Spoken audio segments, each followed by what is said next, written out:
Good Monday morning, everyone. Thank you guys for tuning in to kick off a new week here on Between the Ears. We thank you for joining us and kicking off your week as well. And over the weekend, Zach Frazier, he did it, man. He absolutely killed it at the 2024 NFL Combine in Indianapolis, to no one's surprise, at least for those that know him very closely here in West Virginia and around. But I think we've got to bring this discussion up. It's been something that has been floated out there over the last couple of months, really, and will be talked about up until the draft, and that is whether or not Zach Frazier is a first round pick. In my evaluation, he is 1000% worth a first round grade, worth a first round selection. And when you get to this point in the process, I think some guys start to separate themselves a little bit. You've gone through the Senior Bowl, you've gone through a lot of tape watching these guys. You go through the combine. Now you're starting to really fill out your board and prioritize what guys you want to get. And that'll continue to be a fluid situation, especially once you get to the pro days and all that stuff. Zach is kind of a little bit of a different spot because of the medical situation, right? He gets his knee, or excuse me, he breaks his leg in the regular season finale against Baylor. And what an incredible way that game ended, by the way. If we're talking about one other reason to cement Zach Frazier as a first round pick, his awareness in that situation to crawl and hobble off the field to save West Virginia time. We've talked about this many, many times, but it still just blows my mind that he had the awareness and the IQ to do that in that situation. But he's behind the eight ball because he didn't get to really do anything at the Senior Bowl except for meet with teams and scouts and GMs. And he gets to the combine, he does on field drills, and did a phenomenal job. By the way, we're going to go ahead and throw this footage up here of Zach going through some on field drills here at the combine. And I got to admit, I mean, this is pretty fascinating stuff. I mean, the guy broke his freaking leg at the end of the season, and he's out here already doing this stuff. And as Daniel Jeremiah of the NFL Network and Rich Eisen highlighted throughout the day, for him to just be out there and going through this stuff voluntarily, this isn't something that he has to do. This is something that he could have waited to do to the pro day. And NFL scouts, coaches, GMs, front office execs, they would have all been understanding of the fact that that Frazier would have surpassed on this opportunity and waited till the pro day. But he made it a point to go out there and at least do some things at the combine to show the kind of progress that he has made in such a short period of time. And for what we're seeing right here with Zach, I mean, it is just almost unbelievable.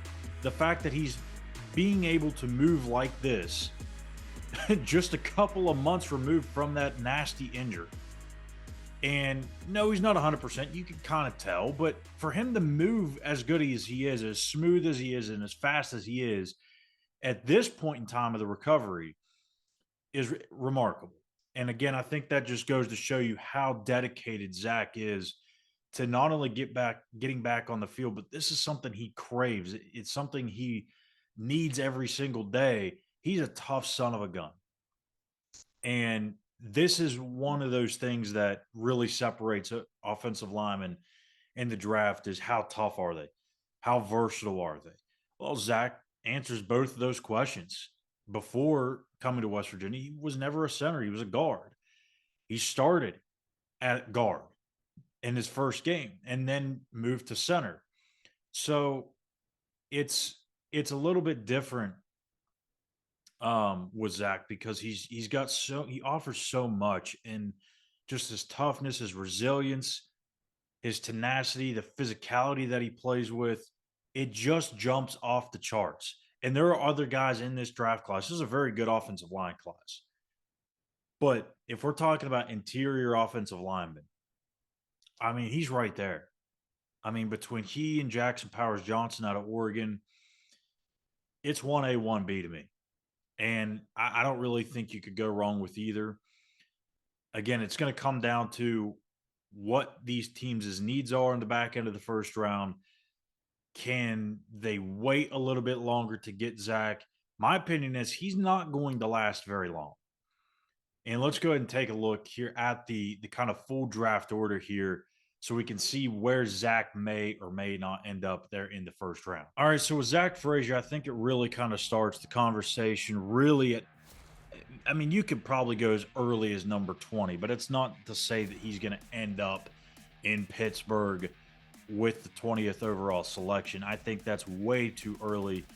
As much as I love Zach, I think it's a little bit too high up on the board there for Frazier to go that early. But Pittsburgh is a destination, and when you're sitting there at number 20, you have to at least consider it. But I think it's also more of a trade back scenario. Their next pick isn't until 51, and I hate to tell Steelers fans, but if the Steelers stay put at 20, it's not going to be Zach Frazier, and if unless they move up from 51, he's not going to Pittsburgh.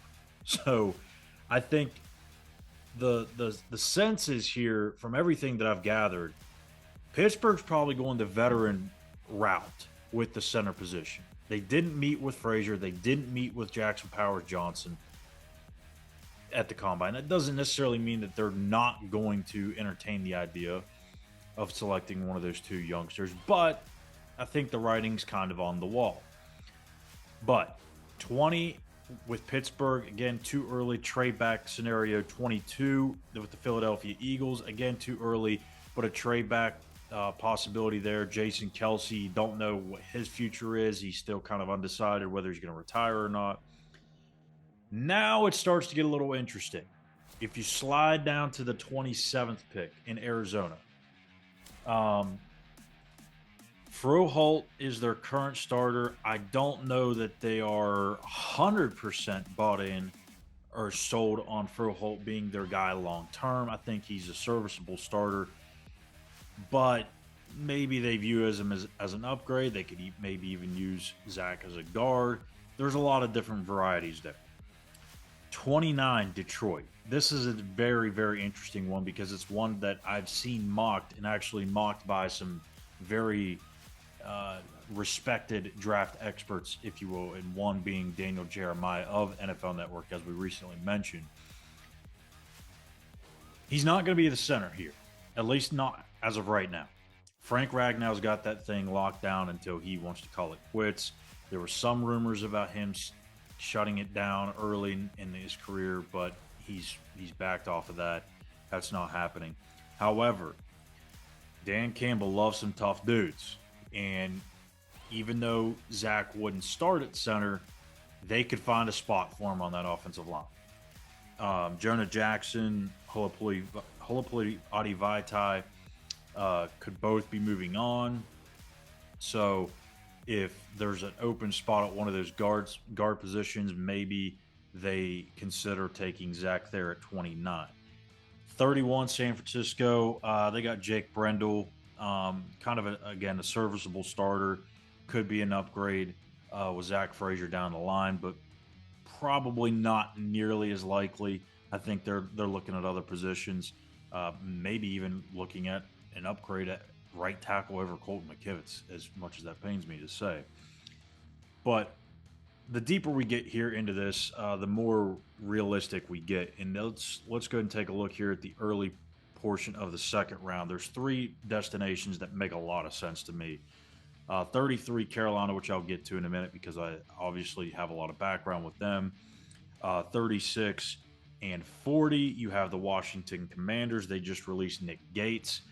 That's a very strong possibility, especially if they want to go young. You have the Dan Quinn connection there with Drew Fabianish, the WVU football GM. Spent a lot of time in Dallas. He knows Dan Quinn. They're buddies. I'm sure if he needed to get some validation or conviction on Zach Frazier, he's one phone call away from Drew to get that sign of approval or seal of approval. And then also at number 38, you have Tennessee, who has to decide whether or not they want to bring back Aaron Brewer. So going back to 33 with Carolina. They have Bradley Bozeman under center, or excuse me, at center under contract for the next 2 years. He was really good before he got the extension. He was on a 1 year deal in 22, really good under a power scheme or power run blocking scheme. They switched coaching staffs to Frank Reich. They go to more of a wide zone. It didn't really work out. We don't really know what Dave Canales is going to bring and how he's going to fit or perform in this offense. So there's it's not a far-fetched idea to think that Zach Frazier could be drafted by Carolina at 33 to be a center, but it's probably more likely that he could just be drafted there and say, hey, we'll find a spot for you, because they are in need of some guard help. Right guard Austin Corbett has suffered knee injuries in back-to-back seasons. You've got left guard issues, which has been a sore spot for them for quite a while. Brady Christensen, he tore his bicep in week 1. Don't really know if they feel like he's their guy moving forward. He was moved from left tackle to left guard, so there's some unsettled feelings there at left guard. So I think Carolina is a real potential destination for Zach, especially because when you hear Dan Morgan, the GM, talk there about the kind of players that they're looking for dogs. They're looking for guys that are physical. They're guys, they want to get back to that smash mouth kind of football. Zach Frazier fits that to the T. And I think that it makes a lot of sense for them. They really need to upgrade that offensive line and protect Bryce Young. So 33 with Carolina makes a lot of sense. It wouldn't also make surprise me if they moved back to get some more draft picks. They need them. And if they can move back just a couple of spots and still get Zach Frazier, hey, it's a win-win situation. You just got to hope he's still there on the board. So I think the closer we get to the draft, I think we'll kind of get a better idea as to whether or not Zach will be a first-round pick. Again, in my estimation, I mean, he clearly is. I mean, everything that he's put on tape, the measurables, he's got a 10 and 7/8 hand. That's what his measurement came at, 10 and 7/8. That's a massive hand. That's bigger than a lot of quarterbacks, bigger than a lot of offensive linemen. Doesn't have the longest arms, but they're not short by any means. So I think measurement wise, he checked out. When he gets to the pro day and he can do the 40-yard dash, he can do the shuttle and all the other stuff, it's only going to continue to rise his draft stock and kind of solidify everything that we already know in the minds of the NFL scouts and GMs and coaches. So hats off to Zach for a tremendous weekend at the Combine, doing as much as he possibly could. It's only going to go up from here.